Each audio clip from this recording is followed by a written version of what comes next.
Trump ने Iran के साथ बहुत जल्द एटमी डील फाइनल करने का ऐलान कर दिया है, लेकिन ईरान कह रहा है कि अभी तक तो कोई डील हुई ही नहीं और ट्रंप के प्रेशर में तो कोई डील होगी भी नहीं। हालांकि स्विट्जरलैंड के जिनेवा में ईरान अमेरिका अगले राउंड की बैठक कर सकते हैं, लेकिन ट्रंप जिन शर्तों पर ईरान से डील करने वाले हैं उससे इजराइल भड़क गया है। नेतन्याहू ने ईरान के मिसाइल प्रोग्राम को समझौते की जरूरी शर्त बताया, जबकि ट्रंप ने मिसाइल प्रोग्राम को डील से ही बाहर कर दिया है और अब इसीलिए नेतन्याहू के मोसाद एजेंट जिनेवा डील तोड़ने के लिए एक्टिव हो चुके हैं।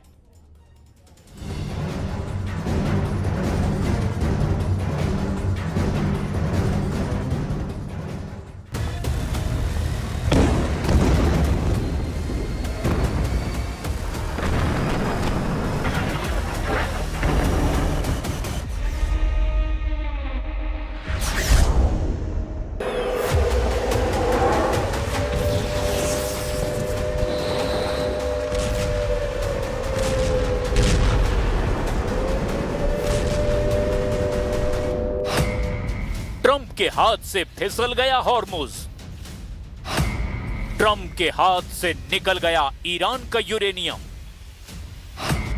खाड़ी युद्ध में ट्रंप का टोटल लॉस।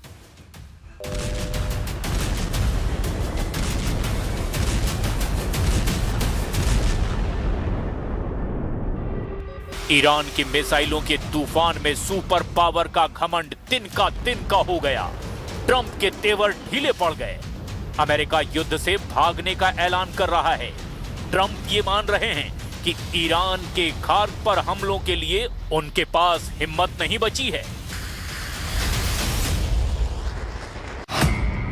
क्योंकि ना B-2 बॉम्बर किसी काम आ रहे हैं, ना ही टॉम हॉक के धमाके असर कर रहे हैं, ना ही F-35 जंगी जेटों से युद्ध का फैसला हो पा रहा है। तो क्या अब ट्रंप निकालेंगे एटम बम? ईरान जिस तरह युद्ध में हावी हो गया है, ईरान ने जिस तरह तमाम दुश्मन देशों में घुसकर हमला किया, वो गेम चेंजर साबित हुआ है। अमेरिका बैकफुट पर है। अमेरिका डील की दुहाई दे रहा है, जबकि ईरान मिसाइलों को तान कर लंबे युद्ध का ऐलान कर रहा है। ट्रंप के एक फैसले ने ईरान का कॉन्फिडेंस 7वें आसमान पर पहुंचा दिया है। 11 जून की रात ट्रंप ने ईरान पर सबसे जबरदस्त हमलों का ऑर्डर दे दिया था। अमेरिका के सारे हथियार रेडी हो चुके थे। ट्रंप को ईरान के खार्क आइलैंड पर जीत चाहिए थी। ट्रंप ने धमकी में जो कहा था, उसका एक एक शब्द इतना खतरनाक था कि तेहरान में भूचाल आ गया था।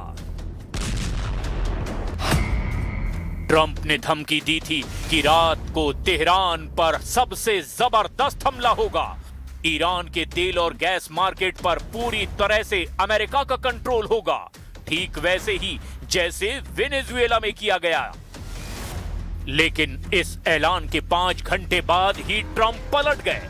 अब उन्होंने एक पोस्ट में कहा कि ईरान के साथ बातचीत ईरानी नेतृत्व के सबसे ऊंचे स्तर पर पहुंच गई है और उसे मंजूरी मिल गई है। इसीलिए ईरान के खिलाफ तय हमले और बमबारी रद्द कर दी गई है। मगर क्यों? ईरान तो कह रहा है कि कोई डील ही नहीं हुई है, या फिर ईरान की फायर पावर से ट्रंप को सरेंडर स्टेज पर पहुंचा दिया गया। मुस्तफा खामनेई ने सीज फायर के दौरान ईरान की ऐसी फायर पावर तैयार कर दी जिसने रिवोल्यूशनरी फोर्स को अजेय बना दिया। ईरान ने मिसाइल लॉन्च पैड पर पहुंचा दी है। ईरान की मिसाइल ब्रिगेड को उन्हें बार बार लॉन्च करने का ऑर्डर किसी भी वक्त दिया जा सकता है। ईरान का टारगेट है खाड़ी में अमेरिका के अड्डे, जिन पर ट्रंप को बहुत नाज है, और दूसरा है इजराइल, जहां कम से कम 20 शहर और उसके मिलिट्री बेस ईरान ने तबाह करने का इरादा पक्का कर लिया है।